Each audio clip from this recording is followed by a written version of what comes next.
Budgeting.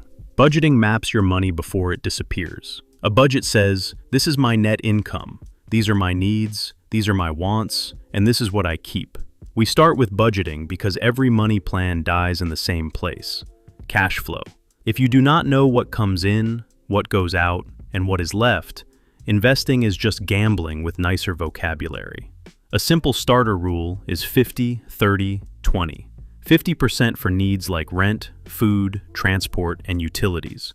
30% for wants like restaurants, movies, subscriptions, and tiny purchases.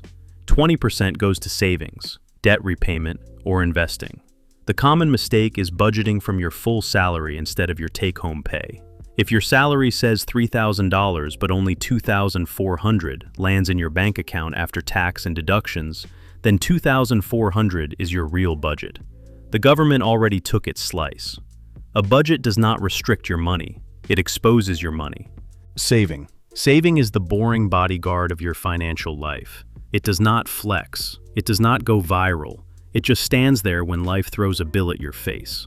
Before investing or stock picking, build savings. First priority, an emergency fund, usually 3 to 6 months of basic living expenses.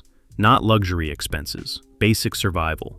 If your basic needs cost $1,500 a month, 3 months means $4,500. That money isn't for vacations, gadgets, or I deserve this purchases. It is for layoffs, medical shocks, family emergencies. After that, savings can be split by goal: laptop fund, car fund, moving fund, house fund. Savings stop one bad month from becoming a bad year. Financial goals. I want to be rich is not a goal. It is a mood. A real financial goal needs a number, a deadline, and a reason. That is why SMART goals exist: specific, measurable, achievable, relevant, and time-bound. A weak goal says, I want more money. A better goal says, I want to save $2,000 in 3 months for a laptop. Now the math can exist. Short-term goals are under a year: emergency fund, small debt payoff, phone, laptop. Medium-term goals are 1 to 5 years: car, education, down payment. Long-term goals are 5 years and beyond: retirement, financial independence. Money without goals becomes spending. Goals turn money into direction. Net worth. Your salary is not your wealth. Salary is money entering the bucket. Net worth shows if it fills or leaks. Net worth is simple: assets minus liabilities. Assets are things you own with value: cash, investments, home equity, business ownership, maybe a car. Liabilities are what you owe: mortgage, car loan, student loan, credit card debt, personal loans. If your assets are $100,000 and your liabilities are $70,000, your net worth is $30,000. If liabilities are bigger than assets, the number is negative. The dangerous illusion is looking rich because income is high. You can earn a lot and spend all of it. Income is the headline. Net worth is the actual story. Credit score. A credit score is your borrowing reputation. It tells lenders how likely you are to pay money back on time. In the US credit system, credit scores usually run from 300 to 850. Higher scores can help you qualify for loans and lower interest rates. Lower scores can make borrowing expensive or block you completely. The big factors are not mysterious. Payment history matters a lot. Pay on time. Credit utilization also matters: how much of your available credit you use. Credit history matters too. Hard inquiries from new applications may hurt temporarily. Soft inquiries, like checking your own score, usually do not. A credit score is your report card for borrower behavior. Credit cards. Credit cards are financial knives. Useful in the kitchen, stupid in a circus act. Used well, they help build credit, add fraud protection, offer rewards, and make payments convenient. Used badly, they become a very expensive hole with plastic branding. A credit card lets you borrow up to a limit and pay later. The magic only stays magical if you pay the full statement balance on time. Many cards offer a grace period on purchases, meaning you may avoid interest if you pay in full by the due date. Carry a balance and a PR walks in. Rewards are not free if they make you overspend. Minimum payments are also sneaky. Credit cards are great payment tools and terrible emergency funds. Loans and debt. A loan means borrowing money now and paying it back later. usually with interest and fees. Debt is not automatically evil. That would be too simple. The real question is, what are the terms and what is the debt for? Installment credit means you borrow a fixed amount and repay it on a schedule. Mortgages, car loans, and student loans often work this way. Revolving credit lets you borrow, repay, and borrow again up to a limit. Credit cards are the classic example. Lenders look at income, job stability, credit score, debt-to-income ratio, and sometimes collateral. Collateral is an asset the lender can take if you fail to pay. Good debt can support future value. Bad debt weakens stability. Debt is a tool. Some tools are chains pretending to be tools. Insurance. Insurance exists because life is creative. You can do everything right and still face illness, accident, theft, fire, lawsuit, or disaster. Insurance transfers part of that risk from you to an insurer. You pay a premium to keep coverage active. A deductible is what you pay before insurance starts helping. A copay is a fixed amount for certain services. A claim is the request you make when something happens. A policy limit is the maximum the insurer will pay. The benefit is what the insurer pays when the claim is covered. Health, car, property, renters, and life insurance exist because some risks are too large to casually self-fund. Insurance is boring until the exact second it becomes priceless. Investing. Investing means putting money into assets with the goal of growth. Saving protects money. Investing tries to grow it. Those are not the same job. Investments come with risk and return. Generally, higher potential return means higher potential loss. Low-risk investments may include government securities, money markets, and high-quality bonds. Moderate risk options include diversified mutual funds and index funds. Higher risk assets include individual stocks, crypto, commodities. Diversification means spreading money across different assets, so one failure does not wreck the whole plan. Useful warning: do not obsess over investing before fixing budgeting, saving, and debt. Investing is about surviving long enough for growth to matter. Stocks and index funds. A stock is ownership in a company. If the company grows, earns profits, or becomes more valuable, your share may rise. If the company struggles, your share may fall. An index fund is different. It is a mutual fund or ETF designed to track a market index, like the S&P 500 or a total market index. Instead of betting everything on one company, you own a basket. The S&P 500 is often used as an example of an index of large U.S. companies and long-term investing. The point is not that one index is magic. The point is diversification. Single stocks are exciting because they offer story. Index funds are boring because they offer structure. Boring is underrated. One stock is a bet on one story. An index fund is a bet on the broader machine. Compound interest. Compound interest is when your money earns returns, and those returns earn more returns. It is money making money, then the new money also clocking in for work. Imagine two people, Adeline and Glenn.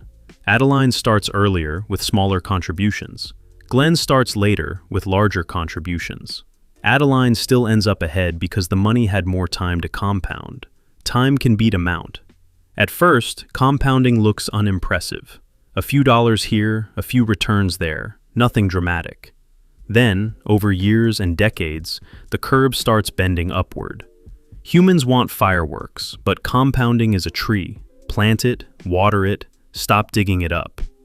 Compound interest rewards patience, consistency, and people who stop interrupting it. Retirement. Retirement planning is not just for old people. Retirement is the point where future you needs money, and present you is responsible for not being a financial villain. Many countries have retirement systems, employer plans, individual accounts, pensions, social security equivalents, or tax-advantaged accounts. In the U.S., common examples include 401ks and IRAs. Employer matching is especially powerful because it is basically additional compensation directed into your future. Retirement depends on expenses, time horizon, investment returns, contributions, inflation, and lifestyle expectations. Retirement is not an age, it is a funding problem. Scams and fraud. Scams work because humans have emotions. Greed, fear, urgency, loneliness, trust, panic. Scammers do not need you to be stupid. They need you to be rushed, excited, scared, or ashamed. Two strong rules matter here. First, if it sounds too good to be true, It probably is. Guaranteed huge returns? Secret opportunity? Act now? Only a few spots left. It is either marketing or a trap. Second, protect personal, identifiable information. Do not casually hand over ID numbers, tax numbers, birth dates, passwords, account details, or verification codes. AI makes scams more convincing because fake messages, voices, images, and documents can look polished. Slow down. Verify independently. Ask questions. If someone needs you to act immediately, that is exactly when you should slow down. Career and education. Education and career decisions are financial decisions wearing inspirational clothing. A degree can be valuable, training can change your life. But cost matters, expected income matters, and opportunity cost matters. School cost is not just tuition. Books, materials, fees, transport, housing, food, and lost income can all matter. If you stop working to study, the money you do not earn is part of the real cost. Follow your dreams, but bring a calculator. Before choosing a degree, certification, boot camp, or career path, talk to people who already did it. Ask what they paid, what they earned, what surprised them, what they regret, and whether the promise matched reality. Education can be an investment, but only if the numbers and outcomes make sense. Taxes. Taxes are not just a yearly jump scare. You pay them in many forms: income tax, payroll tax, sales tax, property tax, hotel tax, excise tax, and more, depending on where you live. A flat tax applies the same rate. A progressive tax charges higher rates as income rises. A deduction reduces taxable income. A tax credit reduces tax due. That difference matters. A deduction lowers the income being taxed. A credit lowers the actual tax bill.